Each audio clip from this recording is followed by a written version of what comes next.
Welcome back. Well, our next guest joins us from Abuja. Markwe? Thank you so much, Chamberlain. Yes, indeed, I have Mr. Mike Ejiofor, who is a former director with the DSS and a member of the Presidential Fact-Finding Committee on the Chibok girls. Or you have established quite a number of things. Your committee was able to establish that, first of all, 217 girls were indeed missing because there were doubts as to whether or not those girls were missing then. And you're also able to, well, let us start with that one. So what do you think is going on now? What ran through your mind when you saw this video? Well, it gave me hope and the strong belief that some of these girls can still be seen and gotten back.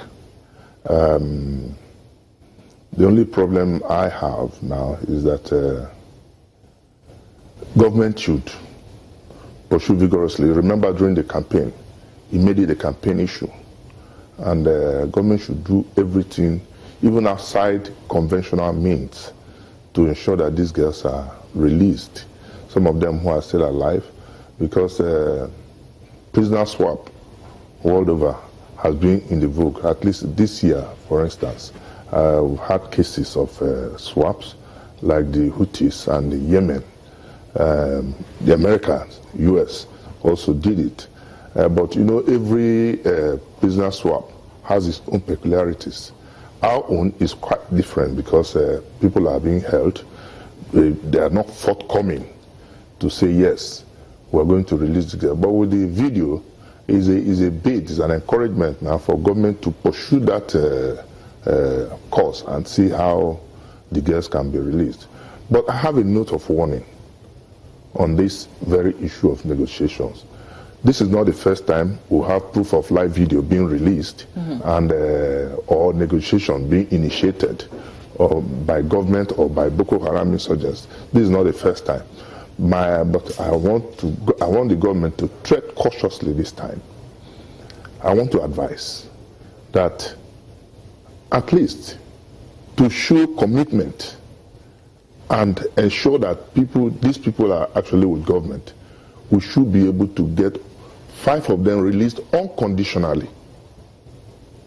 5 of them at least out of the 217 released unconditionally before any negotiation, because it's not safe too, just releasing hardened criminals or terrorists, release them just back to the society without appropriate action taken. You've touched a number of things, in just such a short time. First of all, you said you talked about hope. The fact that when you saw that video, that hope was renewed for you. Were you already beginning to doubt that the girls were still alive? Of course, there's no way all the girls will be alive. Even in the normal society, people are dying. Then you talk of people who are in confinement, in a strange environment. Some of them might be sick, like as alleged in the video, some of them have been married away. But I believe that some of them are still alive. But also we have to be very cautious again, because they are now using the Boko Haram is now using these girls as bargaining chips. Let us first of all go to some of the facts that you're able to unearth through your committee. Aside the 217 girls whom you're able to ascertain were taken away, what more can you tell us about that? Well, I might not be able to discuss the details of the findings because it's still with government, but at least we were able to establish that 217 girls were missing, which is the basis with every media and the international community are working on the figure. So that's the extent to which I can stop for now until government releases. You remember that one of our programs, I did call on government to look for the report and possibly make a white paper. Why do you want government to release it? If you think that it's top security, is it really top security? It couldn't be top. There's no way it can be top secret or top secret, because government set up a fact-finding committee to know exactly what happened. So what's wrong with releasing the report? I believe the previous government couldn't release the report because it was at the height of campaign, political campaigns, going to elections. So I think the government, this present government, should also, but maybe some of the things there have been overtaken by events. So our efforts now should be geared towards ensuring the safe release of these girls. So what good do you think releasing their reports will do? That's what I'm saying. Most of the things found out there must have been overtaken by events, because if we had, like at that initial time, taken certain actions, possibly some of the girls, you want to push me to discussing the report? No. I mean, there will definitely be highlights that will be safe enough to talk about. For instance, we know the figure of the girls. What more can you tell us? I was just the vice chairman, too. I think maybe you need to invite the chairman, General Sabo. He is in a better position to talk about it. I don't want to discuss the outcome of the report because it's still with government. Was it controversial? I don't see any controversy there. As at the time you were working on, because recall that there were strong doubts as to whether or not the girls were taken, whether or not it was a political gimmick as at that time. Was it controversial working within the committee itself? Well, we had no controversy working in the committee, but you know that some people had doubts then, before government set up that committee. But at the end of our report, I think there was no doubt that these people were actually abducted. And was it a political gimmick? I don't think so. I guess my team in Lagos would like to get their questions in. Well, one wonders, since you say that the reports may have been overtaken with time by now, does that then suggest that, well, another fact-finding committee is necessary?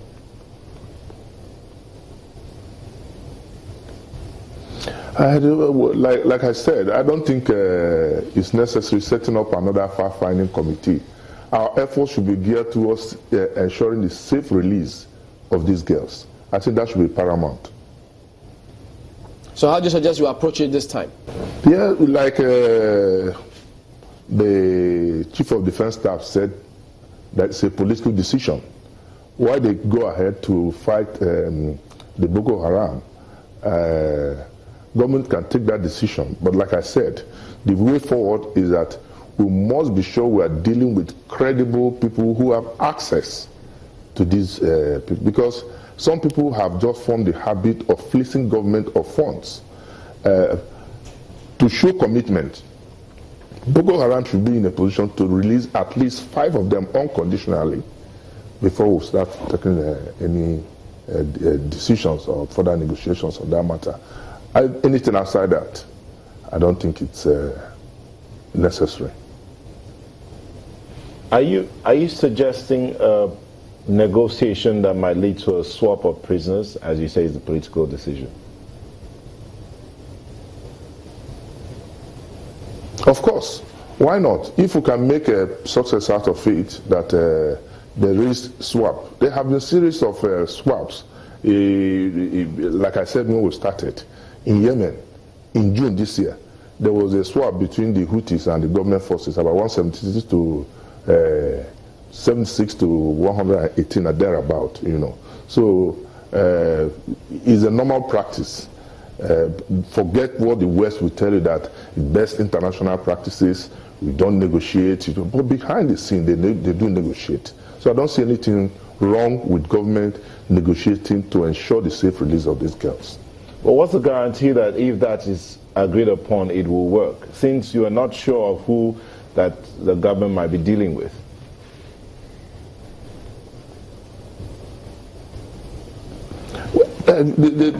That's the point I made. If we get 5 of those girls released unconditionally, then we don't have any doubt that they are in custody of people we are dealing with. I don't understand. Could you expatiate on that, please? What I'm saying is that if government if it's not just part of government, Boko Haram has given his own condition while releasing the video, accusing the Air Force of bombing, which of course is diversionary and the propaganda. But the point I'm making now is that since they are willing to negotiate, and government on its part is ready to negotiate, Boko Haram should be able to release at least 5 of those girls unconditionally to assure government to get that commitment that they're in custody of this guy and that we're not dealing with wrong people. That's what I was saying. That's an interesting perspective when you look at it from that area, because it would seem that only recently, the government declared, I mean, the military, to be more specific, declared certain people wanted. One of them was one of the negotiators, you know, I think it was a negotiating committee declared by the last administration. And did you think that at that time we were dealing with the wrong set of people? Well, I had a personal encounter with one of them, that is Al-Qaeda. Okay, Mr. Ejiofor, I'm going to ask you to please hold your thoughts. When we come back, you'll attack that question. We'll take a moment now. Sunrise Daily will continue shortly. Do join us again.